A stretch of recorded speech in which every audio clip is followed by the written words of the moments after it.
আর অভিষেক বন্দ্যোপাধ্যায় আজ না হয় কাল জেলের ভেতরে যাবেনি। ধরনের মাদ্রাসা বন্ধ করে দেওয়া উচিত, তার কারণ সরকার সঠিক পদক্ষেপ নিচ্ছে, সার্ভে হওয়া উচিত।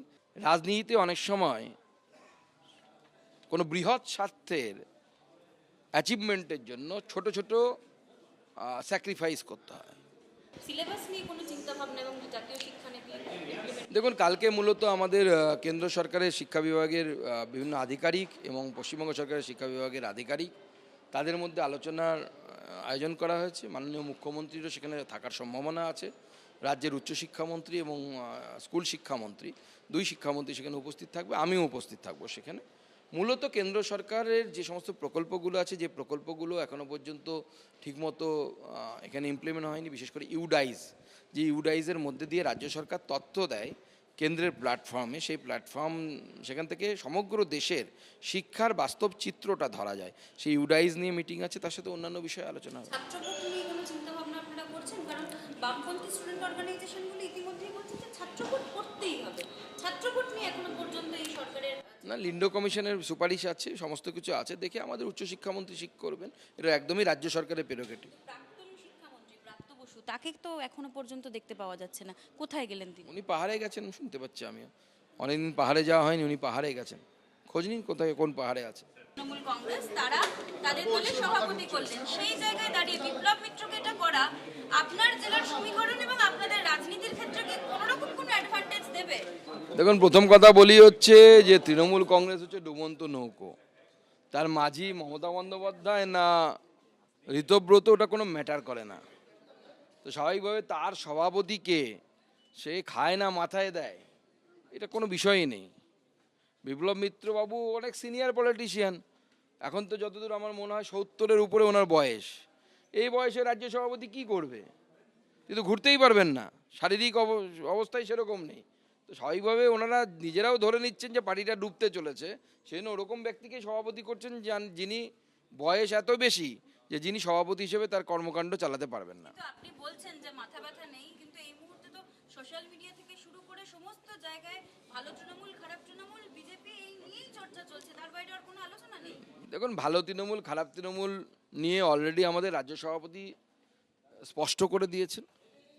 আমাদের কাছে তৃণমূল তৃণমূলই, ভালো খারাপ বলে কিছু হয় বলে আমার তো মনে হয় না। ও সোনার পাথর বাটির মতো, খুঁজতে গেলে পাওয়া যাবে না। ভালো তৃণমূল একসময় ছিল 2011 সালের আগে, যারা তৃণমূল করতো ক্ষমতায় আসার আগে কিছু ব্যক্তি ছিলেন, তারা তৃণমূলে নেই, তারা সব এখন তৃণমূল থেকে বিতাড়িত হয়ে গেছে লাস্ট কয়েক বছরে। সুস্মিতা দেব, প্রকাশজি বড়াই, সুখেন্দু শেখর রায়, এরা তাহলে কোন তৃণমূল হিসেবে আপনারা ধরেছিলেন? দেখুন, প্রথম কথা হচ্ছে এই বিষয়ে আমাদের একজন রাজ্যসভার যে এমপি, তারা রাজ্যসভায় কে নমিনেশন পাবে পুরো বিষয়টি হচ্ছে একটা পার্টির সর্বোচ্চ স্তরে সিদ্ধান্ত হয়।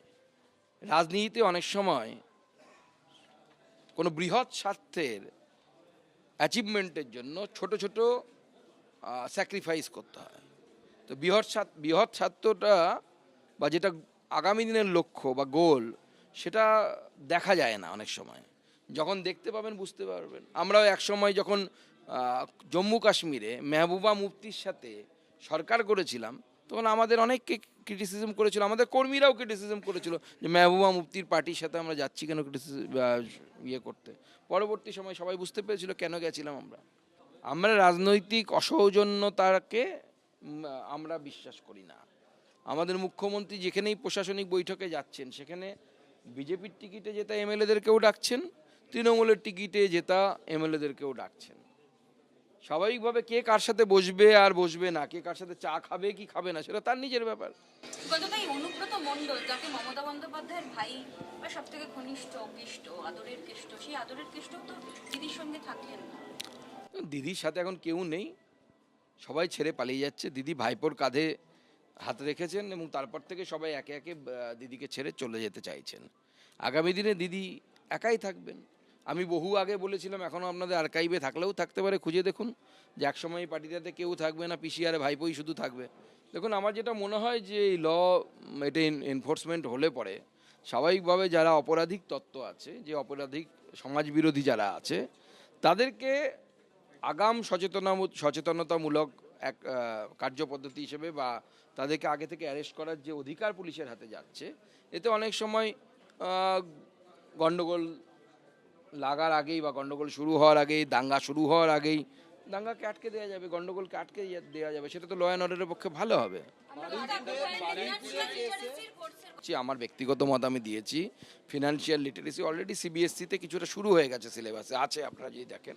আমি বলেছি পশ্চিমবঙ্গেও আমাদের বাচ্চাদেরকে ফিনান্সিয়াল লিটারেসি মিনিমাম আমাদের স্কুল লেভেলে বাচ্চাদের সামান্য হলেও সেই সম্যক ধারণা একটু হওয়া উচিত, সামান্য ধারণা কিন্তু ধারণা হওয়া উচিত যে ফিনান্সিয়াল লিটারেসি কাকে বলে, তার মানে কি কি আমাদের জানা উচিত, যে বিষয়গুলো আমি বললাম মিনিমাম ধারণাটুকু সেটা এক্সপার্টরা ঠিক করবেন, যারা সিলেবাস নিয়ে ভাবেন, চিন্তা ভাবনা করেন, কারিকুলাম তৈরি করেন, তারা ঠিক করবেন। এখন গণপিটুনিতে কাউকে আপনি মেরে ফেলবেন, এটা অ্যাকসেপ্টেবল নয়, কোনো সমাজে অ্যাকসেপ্টেবল নয়। আমি যাচ্ছি না সে অপরাধী ছিল অপরাধী নয়, তাতে আমরা যাচ্ছি না।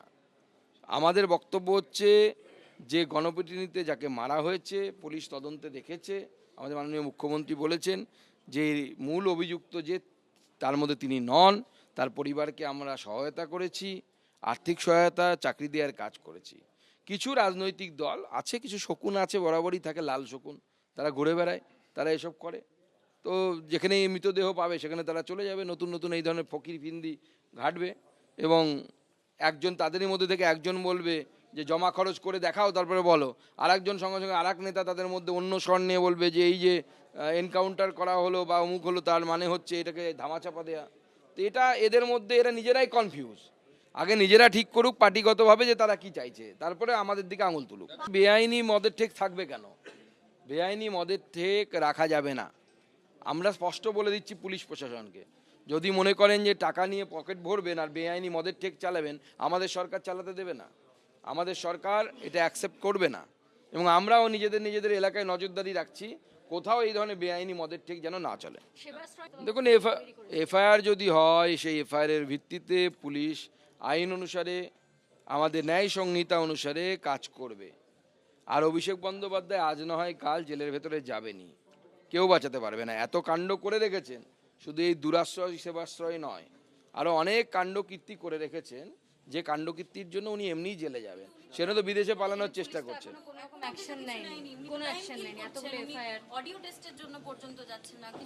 না, তো গলার আওয়াজ দিচ্ছেন না, মানে লতা মঙ্গেশকর বেঁচে থাকলেও তাকেও গান গাওয়ানোর জন্য এতটা রিকোয়েস্ট করতে হতো না, যতটা অভিষেক বন্দ্যোপাধ্যায়কে গলার ভয়েস দেওয়ার জন্য রিকোয়েস্ট করতে হচ্ছে। তো বড় মাছ তো একবারে ছিপে ওঠে না, একটু ঘুরিয়ে ফিরিয়ে তারপরে তুলতে হয়।